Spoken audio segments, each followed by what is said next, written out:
TV Oromiyaa magaalaa Toronto irraa isiniif darba.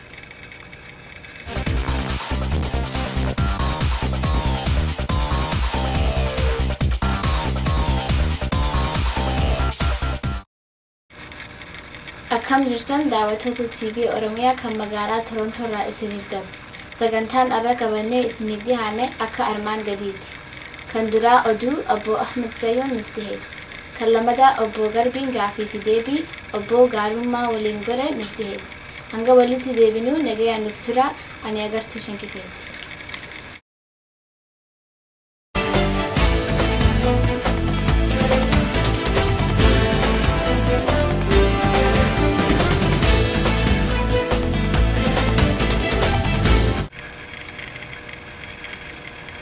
Daawwattoota keenya akkam jirtan.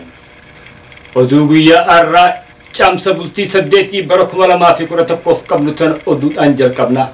Oduu har'aaf qabnu jalatti matootiin isiitaa barattoonni Oromoo fincila diddaa gabrummaadhaa bifa qindaawaan biyya keessaa itti fufan.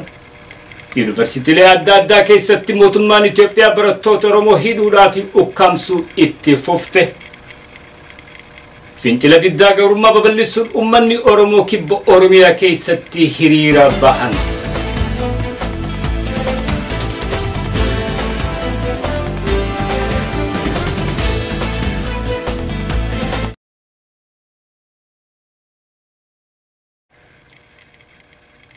Barattoonni Oromoodhaa fincila diddaa gabrummaa finiinsuudhaan biyya keessatti bifa qindaawaadhaan fincila eegalan itti fufan.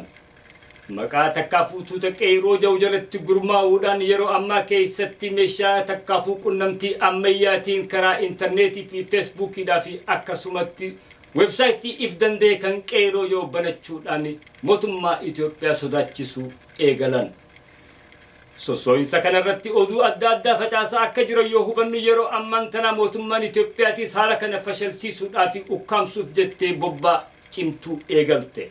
Haaluma kanaan ijoollee yuunivarsiitii keessa jirtu yeroo ammaa keessatti ukkaamsaa fi hidhaa fi uleen itti jabaachaa akka jirtu yoonii fi dhageenyu. Qeeroon tunis yeroo ammaa keessatti ulee mootummaan irraan gahaa jirtu tanaaf akka iftuuba hin deebine ibsite. Haaluma isaan irraa baranne kanatti yuunivarsiitii Arbaa Mincii keessatti barataan seenaa Maraaraa kan jedhamu yoo ukkaamamu. Barataa Saayyaanis yuunivarsiitii Hawaasaa keessa akkasumatti barataa Daagin Gizaaw yuunivarsiitii Hawaasaa keessa. Barataa Geetuu Bushraadhaa yuunivarsiitii Finfinnee keessaa hidhamanii ukkaamamanii fuudhamanii jiran. Karuma biraatiin ebla bultii 26 oduudii fi yuunivarsiitii Haramayaa irraa baatetti barattuun Saadiyaa Bashir miseensa OPDO hin ta'u ifa jette booda waraana mootummaa TPLF fi Itoophiyaatiin gaaffii si qabna jette ifa fudhatanii deeman booda. Ulee fi tuubicha takkaafuu reebinsa irraa gamee irraa yeroo ammaa keessatti bifti isiituu sadarkaa hin beekamne keessatti akka argamtu oduun karaa qeerootiin biyya irraa baate nuuf ibsite. Fincila diddaa gabrummaa kana babal'isuudhaan uummanni kibba Oromiyaa naannoo Boranaadhaa akkasumatti aanaa Miyyoo keessa jiran. Fincila diddaa gabrummaa kana babal'isuudhaan hiriira nagayaa bahan. Hiriira kanarrattis dhaadannoolee fi gaaffii adda addaa gaafachuun isaanii yooniif himamu. Gaaffiilee gaafatan takkaafuu iyyannaa dhiheeffatan keessaa kan akkana jiru. Yeroo ammaa keessatti uummanni Oromoo gadooda hamaa keessa waan jiruuf jecha mirgi abbaa biyyummaatii fi mirgi dhabsaamame akka hatattamaan deebi'uuf. Oromiyaan tan Chaayinaatii miti, Oromiyaan tan Hindiitii miti, Oromiyaan tan Tigraay miti, Oromiyaan Oromoof haa taatu. Manni Oromoo yeroo ammaa keessatti haala gaaga'amaa takkaafuu gadooda hamaa keessa waan jiruuf jecha jireenyaan lafti keenya nurratti gurguramuun hatattamaan akka dhaabbattu yoo gaafatan. Dabalaniitis yeroo ammaa keessatti nuti osoo beelawaa jirru amba hin nyaachifnu, nuti osoonii fi gadoodaa jirru amba hin sooromsinu gaaffii jettuu fi dhaadannoo jettu dhiheeffatanii jiran. Mootummaan wayyaaneedhaa uummata baala qabatee hiriira nagaa ba'e kanarratti dhukaasa yoo bantu. Namoonni baay'eenis dhukaasa baname kanaan madaawuu isaanii himame. Kanneen hafaniis hidhaa jalaa bahuudhaaf yeroo ammaa keessatti daangaa Keeniyaa qaxxaamuranii baqan akka biyyaa bahan oduun biyyarraa baate ibsite. Daawwattoota keenya oduun har'aaf qabnu tun asirratti raawwatti. qophii tanatti takkaafuu tanatti aansuudhaan ijoo dubbii isin dhageessifna dhageessisaan oduu arraatii fi ijoo dubbii tanaa Sayyoo Maammed Yuusufii.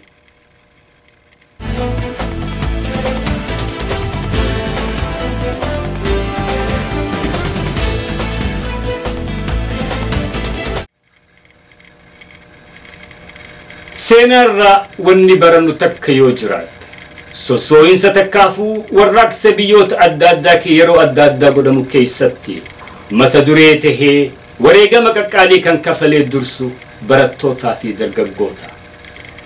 Garagalchiinsa mootummaa Hayila Sillaasee tan ummanni biyyaa yeroo san keessatti rabbii gaditti ilaalaa ture kan lafaa kakaasee mootummaan san akka garagaltu kan godhe dargaggoota.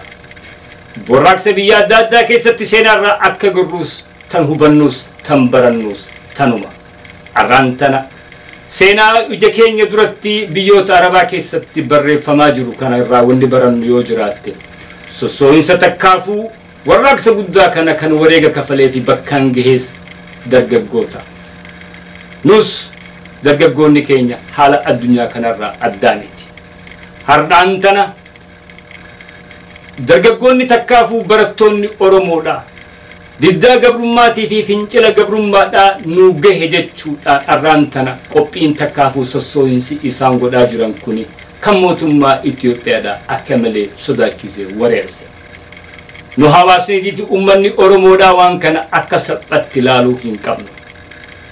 Sossoo'insi takkaafuu warraaqsi tokko kan bakka gahuu danda'u yoo hirmaannaan hawaasaa takkaafuu uummataa hundinuu qooda irraa fudhatte qofa. Yooni fi arraantana ilmi Oromoodhaa kan dhala Oromoo himatuu fi kan uummata Oromootii fi mirga Oromoodhaatiif laalatu hundinuu iyyannaa isaan dhiheeffatanii fi akkasumatti gaaffii isaan gaafataniif deebisuu baannee bira dhaabbachuu baanne. Sossoo'insi isaan godhan kunis arraantana kan gaaffii seenaa jala nu galchuu fi gaaga'ama guddaa takkaafuu lubbuudhaa ijoollee teenya irratti hin gahuu danda'u. Tanaaf jecha yeroon amma keessa jirtun jijjiirraan addunyaan shaffisaa keessa deemaa jirtu tana keessatti ijoolleen tuni if dura agartee sossoo'insa godhaa jirtu kana bira akka dhaabbanne gaaffii isaan gaafatanii fi iyyannaa isaan dhiheeffatan gaafa nu bira dhaabbaddaa jiran hundi keenya qub tokkoon qophoofne akka eenyu isin gaafadha. Galatooma.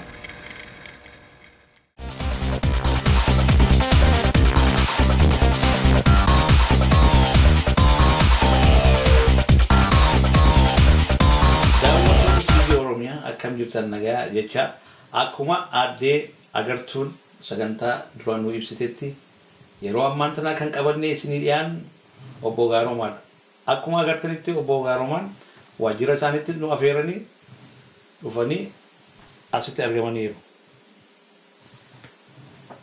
Waa'ee hojii isaanii dubbachuudhaaf obbo Gaaromaan gaggeessaa jaarmaa liigii mirga namoomaa gaanfa Afrikaa jechuun Human Rights League of the Horn of Africa waliin taasifne waa'ee mirga namoomaa gaanfa Afrikaa ilaalchisee amma isiniif dhiyeessina. Obbo Gaaromaa waajjira keessanitti nu afeertanii yeroodhaan dhufnee nutis isinis yeroodhaan asitti nu argamu keessaniif galatooma. Amma kara gaaffii keenyaa deebinu. Gaaffiin tokkoffaan obbo Gaaromaa mee waa'ee jireenya keessanii xiqqeenya irraa eegalee hamma as geessanii kanatti gabaabinaan nu ibsa. Guddaan sin galateeffadhaa TV Oromiyaa har'a waajjira kootti argamtanii waa'ee mirga namoomaa gaaffii tokko na gaafachuuf haala jirus immoo uummataan ga'uuf qophii ta'uu keessanii fi yeroo keessan guddanii argamuu keessaniif guddaan sin galateeffadha. Gara gaaffii naa dhiyaateetti yeroon deebi'u seenaa gabaabaa kan koo sin ibsuu yaalaa. Dhugumadha seenaa mataasaa nam tokko ibsuun isa dhibaa. Haa ta'u malee waan jiru irraa ka'ee kan ture irraa ka'ee waan tokko jechuun nan yaala. Ani dhaloonni koo dhiyaa Oromiyaa keessadha. Dhiyaa Oromiyaatti dhaladhe sadarkaa tokkoffaa mana barnoota naannoo sanatti xumure. Waggaa dheeraa dura. Sadarkaa lammaffaaf garuu gara biyya naannoo Shawaatti naannoo dhiyaa Shawaatti magaalaa Amboo mana barnoota sadarkaa lammaffaa Ambootti xumure. Isa booda qormaata kutaa 12ffaa akkuma beektan biyya Itoophiyaa keessatti sadarkaa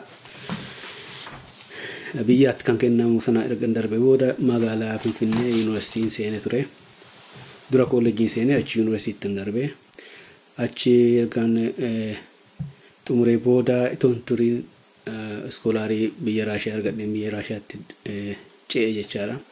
Achi digirii 2ffaa argadhee deebi'ee kuni bara 1989 xumuree Raashiyaati. Akkan xumureen gara biyyaatti ture kanan deebi'ee. Akkan deebi'een barnoota sadarkaa 2ffaa keessa akkan hojjedhamu ramadameen hojjechaa ture. Yeroo xiqqoof waggaa 2 walakkaa fi achirraa gara Finfinneetti deebi'ee kuni sadarkaa 2ffaa kanan barsiise gara baadiyyaati. Isa booda Finfinneedhaa kolleejjii keessaa kan barsiisu ramadameen yeroo xiqqoo booda hojii hawaasaatti ce'uun filadhe. Hojii hawaasaa yeroon eegalu kan eegalee waldaatu dhaabbatee waldaa urjiin keessatti dhalattetu jira. Waldaan kuni Boambi jedhama. Waldaa bilisummaa maxxansaa fi beeksisaa jedhamee beekama. Keessatti urjiitu hundeeffame. Urjii sana keessatti qopheessaa itti aanaa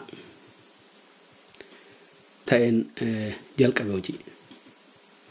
Yeroo sanatti jechaadha. Garuu yeroo booda waggaa 1 walakkaa booda gara gaggeessaa waldaa sanaatti ol dhufe hamma dhumaatti egaa hamma biyya sana gadhiisnetti gaggeessaa waldaa sanaa ta'ee waggaa 2 walakkaa hojjedheera. Kan fakkaata gabaabaatti biyya keessa yeroo ture maal akka hojjechaa turre immoo booda ibsuun ni danda'ama jechaadha. Tole galatoomii akkuma beekamutti obbo Gaarumaan nama hedduutu sillee beeka jechuun sababa isaa beektaa ture urjiidha jechuudha. Urjii kun baay'ee populaarii ture, hedduu dubbifamaa ture yeroo sanitti. Kara boodaa kan immoo sababuma urjii kana rakkinni qopheessitoota irra gahe hedduutu himamamee isarraa waan ati akka dhuunfaatti sirra gahee fi akkasuma hiriyoota kee irra gahe gabaabatti yommuu ibsite. Gaaffii gaariidha. Urjiin seenaa dheeraa qaba. Seenaan urjii kan hundaa'e urjiin maalirratti hojjechaa akka turee fi maaliif ilaalcha mootummaa jala akka seene maaliif akka hordofamu isin ibsuu yaala. Urjiin akkuma beekamu bara 1994 kan eegale. Hojii kan eegale jechaadha. Achirraa kaasnee waa'ee uummata Oromoo irra caalaayyuu maaliif nuti namoonni baay'een urjii keessa hojjetanii Oromootadha. Xiyyeeffannoon keenyas immoo rakkina naannoo sana jiru rakkina uummata kanarra gahu irratti gabaasuudha. Kanaaf gaafa jalqabne irraa eegale hojii urjii gaafa jalqabne irraa eegale gaafa ji'aasaa ati namni keenyaan hidhamutti ka'anii namoonni qopheessitoonni itti gaafatamnoon ana dura kan jiran turanii namoonni hundumti dabareedhaan hidhamaa turre. Ani mataa kootti akka aanaa qopheessaa yookiin immoo gulaalaa urjiitti itoo waggaa dheeraa gara mana hidhaatti darbatamiin dura marsaa 8 hidhamee hiikameera. Jechaani hidhamanii hiikamuu ji'a tokkotti 7 3 akka itti aanee ta'a ture. Kunis kan godhame dhaaba sana dadhabsiisuufidha. Urjii dadhabsiisuufidha. Maaliif namoota irraa hidhama yoggaa mana hidhaa turte immoo kan ati bahuu dandeessu horii qabsiistee ture. Urjiin egaa horiin urjiin ittiin socho'aa turte kan dhume mana hidhaattidha jechuudha. Kana waan beekaniif ana dabalatee itti gaafatamaa yookiin immoo gulaalaa tokkoffaa obbo Tasfaayee Dheeressaati. Innis yeroo baay'ee hidhamaa ture. Waliin hidhamna inni kamna garuu waan guddaan nan gargaaree uummata Oromooti. Yeroo baay'ee yerootti illee horii qabsiisnee bahuu yeroo dadhabnu namoonni dhufanii nu cinaa dhaabbatanii horii isaanii namoonni qabsiisanii baasantu ture. Kanaaf seenaan urjii keessa dabarsinee waggaan 4 bara dheeraa ture nuufi waggaa 4 xiqqoodha. Hojiin hojjetames ni jira. Namoonni urjii ni jaalatu ni beekna kana. Maaliif jaalatu? Waan ta'aa ture. Rakkina uummata Oromoo irra ta'aa ture. Oromoo irra yuutoon ta'een uummata takkibaallee uummatoota biroollee haa ta'u gabaasaa turre. Kanaaf uummanni rakkinni isaanii waan gabaafameef yookiin immoo waan ifatti baheef jaalatu gaazexaa urjii. Dhumarratti garuu gaazexaan urjii akka cufamu taasifameera. Itoon cufamiin dura garuu rakkina guddaatu turanii rakkinoota kun waan baay'ataniif urjiin baasu waan dadhabdeef waajjira urjii keessatti dhaabni amma har'aan irraa dubbachaa ture kun achi keessatti dhalate.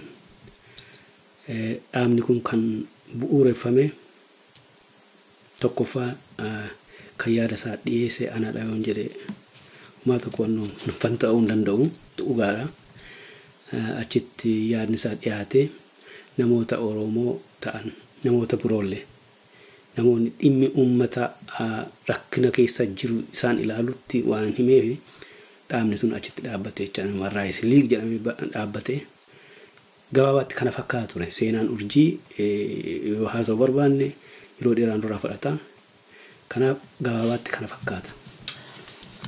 Egaa hedduu galatoomii waa tokko nuti gaafachuu barbaada waa urjii kana ilaalchisee yoo sitti tolee deebista yoo sitti hin tolle sanuma dhiista jechuudha rakkoon hin jiru. Maali inni kun urjii kana warra urjii godhan keessaa namoonni jiran fakkeenyaaf amma akka mootii biyyaa jiran. Mootii biyyaa kun dhugatti barruulee hedduu barreessaa ture. Urjii irra guddatti namni isa dubbisuuf jedhee faallee bitalleera. Asitti illee nu gahaa ture naannoo amma jirru kanatti jechuudha. Amma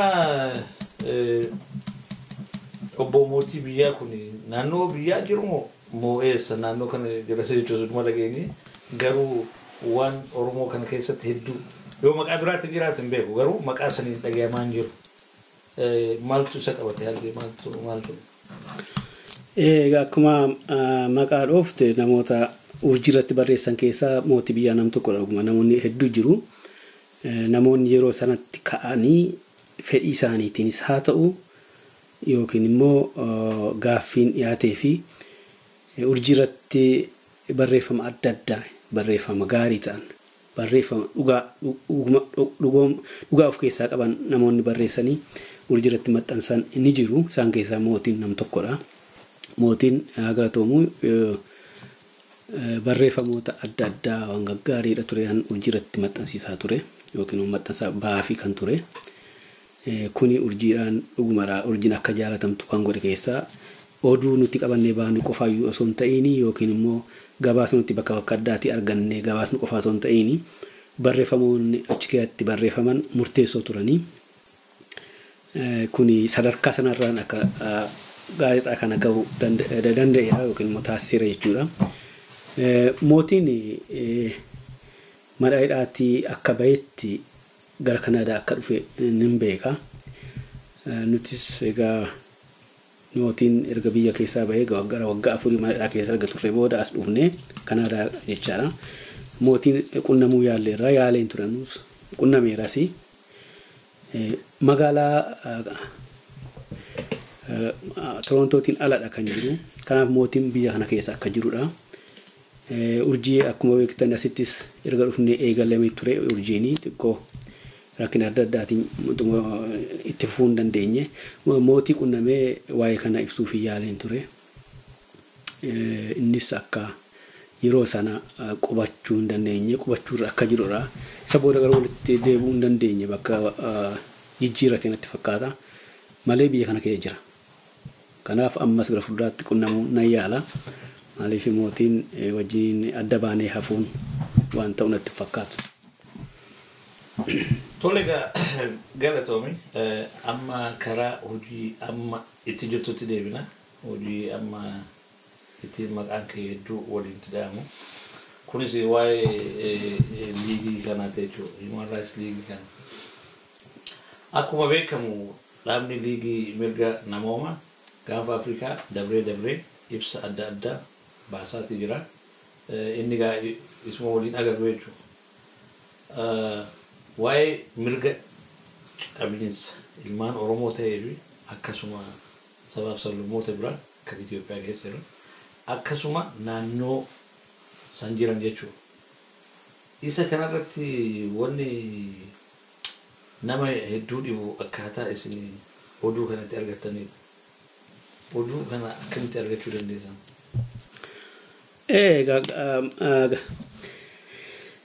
Liigiin mirga namoomaa akkumaan dura ibsuu yaaletti haaraa miti. Dhaabni kun biyya keessatti liigii mirga namoomaa jedhameetu ture.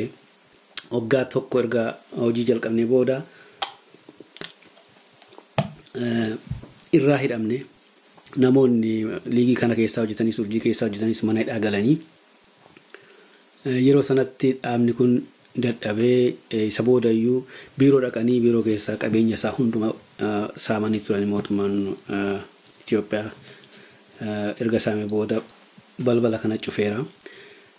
Waggaa 4 erga dhabnee booda nuti egaa biyya sana keessa turuu waan dandeenyeef as dhumne dhaabni kun dhaabni Human Rights League of the Horn Human Rights League jedhamu kunii fi urjiin akka cabanitti yookiin immoo akka tamsa'anitti hafuun qabu yaada jedhuuni Torontoo erga dhufnee booda yaanne maaliif namoonni liigii sana keessa hojjetanii fi namoonni urjii keessa hojjetan Torontoo keessa akka carraa heddummaatanii hedduu turre walitti dhufnee mari'annee kan dura jalqabne urjiidha ture.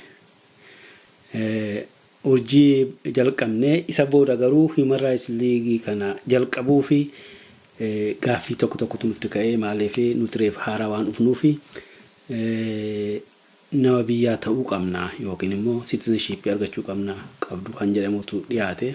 Kanaaf amma tursinee garuu amma sanatti qindeessanne 2007tti dhaabni kun deebi'ee hojii jalqabeera jecha. Seenyee yeroo laallu rakkinni jiru Itoophiyaa keessa qofa miti. Irra caalaayyuu waa'ee mirga namoomaa ilaalchisee gaafa Afrikaa keessatti babal'inaa waan jiruuf babal'ina sana keessa immoo ummatoonni keessatti miidhamaa jiran ummatoota biyya Itoophiyaa sana keessaa ba'an Oromoo dabalatee warra kibbaa dabalatee warra kaabaas dabalatee waan ta'eef mootummoonni naannoo Oromiyaa jiran naannoo Itoophiyaa jiran haala wal fakkaatuun ummata kana giriirsaa waan jiraniif mootummoota kanarratti waa tokko jechuu fi gaanfa Afrikaa itti dabaluun dirqama waan tureef kanatti dabaleera jechuudha. Gaaffii nagaa gaafatetti yookaan deebi'u akkamitti oduu argachaa jirtu akkamitti gabaasaa jirtu kan jedhu gaaffii gaariidha. Gaaffii kana karaa lama ilaaluun yaala. Tokkoffaa salphaadha akka salphaatti argama. Lammaffaan immoo rakkisaadha hojii isaa kan jedhu wal duraa booda si deebisuu barbaada. Gara lamaffaatti deebi'a.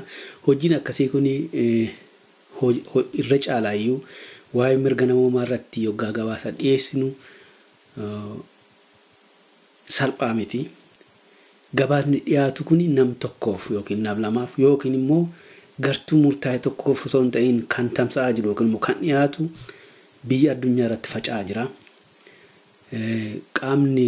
Qaamoleen gabaasni kun dhiyaatuuf immoo dhaabbolee adda addaa sadarkaa biyyoolessaatti qofaa osoo hin ta'in internationally biyya addunyaa irratti dhaabbolee beekan akka Amnesty International fa'aa kan Human Rights Watch fa'aa kan akka United Nations Human Rights Commission fa'aa dhiyaata gabaasni kun irra caalaayyuu kanarrattis immoo dabalatee mootummoota adda addaa bira gahaa jechaani akka mootummaa Ameerikaa akka Ingilizii foreign affairs isaanii waliin dhimma dhalaa isaanii bira gahuu qaba. Kanaaf gabaasni kun waggaa dhiyaatu cuunfame gabaasni kun waggaa dhiyaatu mirkaneeffame kan mirkanaa'e kan soba of keessaa hin qabne ta'uu qaba. Kanaaf hojiinsaa hojii salphaa miti. Kana hojjechuuf bakka jirurraa kaanee akkuma beektan yeroo har'aa kana addunyaan walitti dhiyaattee jirti. Akka maatii tokkottidha maaliif odeeffannoon teknooloojiin amma jiru odeeffannoo karaa adda addaa argachuuf yeroo gabaabaa keessatti karaa barbaadame yeroo barbaadametti argamsiisuu akka danda'udha. Sanas ta'u garuu namoonni bakka sana jiraatanii rakkina uumame sana kan irra deebi'anii mirkaneessan jiraachuu qabu. Kanaaf nuyi karaa kanaa irratti hojjechuun barbaachisaadha. Ammas irra deebi'aan isaan galateeffadhu hojjetoota Human Rights League of the Horn of Africa biyya kana keessa jiranii fi biyya ollaa Itoophiyaa jechaadha.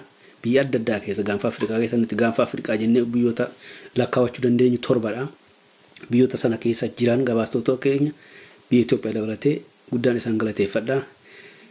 Adda baafatanii mirkaneeffatanii odeeffannoo argamu sana mirkaneeffatanii cuunfanii nu erganii nuti maasii cuunfinee tamsaasuu dandeenyira jechaadha. Kun hojii guddaadha. Hojiin kun yeroo gaafata. Hojiin kun maallaqa gaafata. Hojiin kun kana qofaayyuu osoo hin ta'iin hamma namoonni hidhaman maqaa dhaaba kanaatiin kan geessisedha. Waan jirudha kuni kan hunda fudhatanii baay'een isaanii namoonni dhaaba kana keessa hojjetan nam tokko namni miindaadhaan hojjetu hin jiru amma ammaatti. Garuu hamma kana rakkina hunda kana keessa ce'anii dhaaba kana kanarraan ga'uu isaaniif guddaan isaan galateeffadhan jedha. Maqaa namoota mirga sarbamanii, maqaa namoota hidhamanii, maqaa namoota du'an sanaatiin waa isaanii biyya addunyaatti beeksisuu isaaniif isaan galateeffadhan jedha.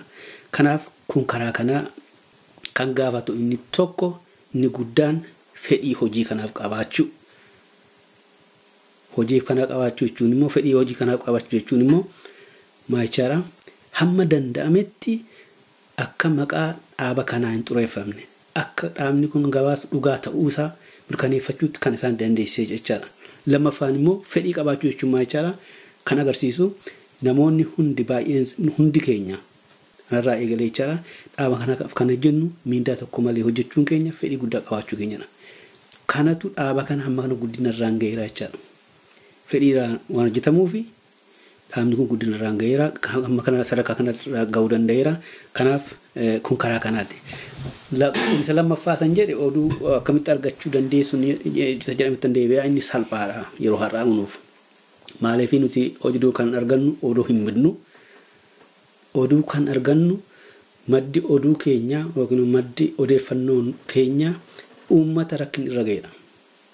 Uummata rakkinni irra ga'e yookiin immoo yoo namoonni rakkinni irra ga'e sun hin dandeenye maatii isaanii hiriyyaa isaanii kana waan ta'eef karaa sanaa rakkinni tokko hin jiru.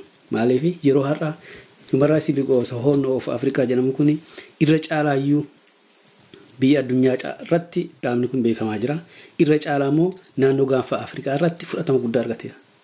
Kanaaf waan tokko yoo dhalate odeeffannoon waa'ee sarbama mirga namoomaa yoo alatti naannoo sanatti jechaadha.